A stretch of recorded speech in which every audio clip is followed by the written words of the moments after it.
प्रयागराज में board of revenue के बाहर अधिवक्ताओं ने नए नियमों के विरोध में प्रदर्शन किया। बता दें कि वकीलों ने आरोप लगाया कि सरकारी मुकदमों की सुनवाई के लिए 3 सदस्यीय पीठ और आम जनता के मामलों के लिए एकल पीठ की व्यवस्था कर भेदभाव किया गया है। तो वहीं अधिवक्ताओं ने इसे काला कानून बताते हुए तत्काल वापस लेने की मांग उठाई। ये रिपोर्ट देखें। राजस्व परिषद के चेयरमैन के खिलाफ अधिवक्ताओं में नाराजगी है। हाथों में पोस्टर लिए हैं। काला कानून से राजस्व परिषद उत्तर प्रदेश की गरिमा को चोट पहुंचाया गया है। 3 सदस्यीय खंडपीठ गठित करने वाला काला कानून वापस लो, इस तरह के हाथों में पोस्टर लेकर आज राजस्व परिषद के कार्यालय के बाहर ये सब इकट्ठा है अधिवक्ता। फिलहाल हम उनसे बात कर लेंगे। आज आप लोग यहाँ पर इकट्ठा हैं इस तरह के पोस्टर लेके, किस चीज़ का विरोध हो रहा है?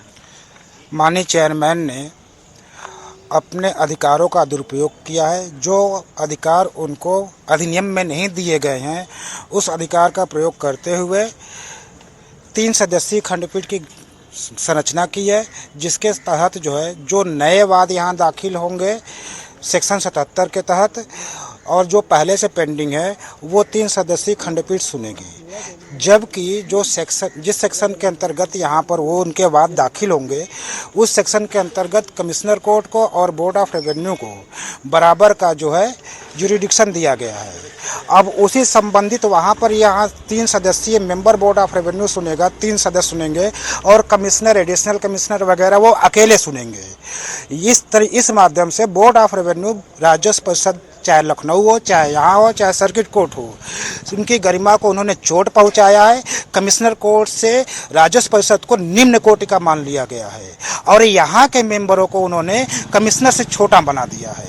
पहली बात ये। दूसरी बात ये कि यदि शासकीय भूमि के संबंध में उनको एक सदस्य के आदेश पर विश्वास नहीं है, तो क्या आम जनता इन एकल सदस्य पर विश्वास करेगी? आपके द्वारा नियुक्त किया गया सदस्य आपका कर्मचारी है। आपको अपने कर्मचारियों पर ट्रांसपेरेंसी, एक सदस्य पर विश्वास नहीं है, और एक आम जनता जो प्राइवेट लिटिगेंट है, जिसका खुद का मैटर होता है, वो एक सदस्य पर कैसे विश्वास करेगी? यदि आपने अपने केसेस के लिए 3 सदस्यीय पीठ का गठन किया है, तो आम जनता के केसेस के लिए भी 3 सदस्यीय पीठ का गठन करें। ठीक, तो ये बताइए, जो पावर होता है वो किसके पास होता है इस तरह की बेंच बनाने का? देखिए, इस तरह के जो आप बेंच बना रहे हैं, कम से कम बार के जो पदाधिकारी यहाँ के हैं या लखनऊ बार के हैं, उनसे डिस्कशन करना चाहिए। खास तौर से जो कानून की जानकारी, जैसे हमारे भूतपूर्व सचिव साहब ने बताई कि इस तरीके की जो विसंगतियाँ पैदा होगी, ये निश्चित ही जनता में विश्वास की कमी होगी और आप कुल मिलाकर राजस्व परिषद को समाप्त करने की कोशिश कर रहे हैं। इसके पहले भी आपने 2nd डिवीजन का पावर बोर्ड से ख़त्म कर दिया, समझिए। कहीं 5 अधिकारियों का यहाँ था, आपने कभी 3 कर दिया, कभी 2 कर दिया। तो आप केवल ये चाहते बोर्ड धीरे धीरे खत्म हो जाए और वहाँ से जो हमारे अधिकारी आते जाते वो खत्म हो जाए।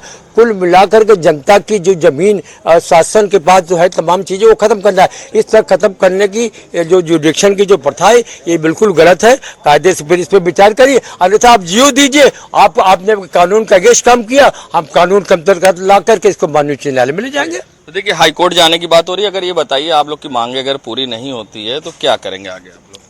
हम लोग न्यायिक मंदिर का सहारा लेंगे। हम लोग उच्च न्यायालय जाएंगे और प्राविधानों को चैलेंज करेंगे, इनके कार्यालय ग्राफ को चैलेंज करेंगे। ठीक है। तो देखिए, यहाँ पर सारे अधिवक्ता इकट्ठा है, हाथों में पोस्टर है और इस तरह के विरोध कर रहे हैं। इनका कहना है कि जो ये कानून है वो काला कानून है। अगर कोई थी तो पहले अध्यादेश जारी करते हैं, हम लोग को कॉन्फिडेंस में लेते, बाहर से बात करते हैं। फिलहाल अगर ये कानून अब वापस नहीं होता है तो ये उच्च न्यायालय का दरवाजा खटखटाएंगे, हाईकोर्ट जाएंगे। अब देखना होगा किस तरह से न्याय मिलता है या फिर आगे कोर्ट का शरण लेते हैं। वीडियो जर्नलिस्ट रामू कुशवाहा के संग सैयद मोहम्मद आमिर, प्रयागराज।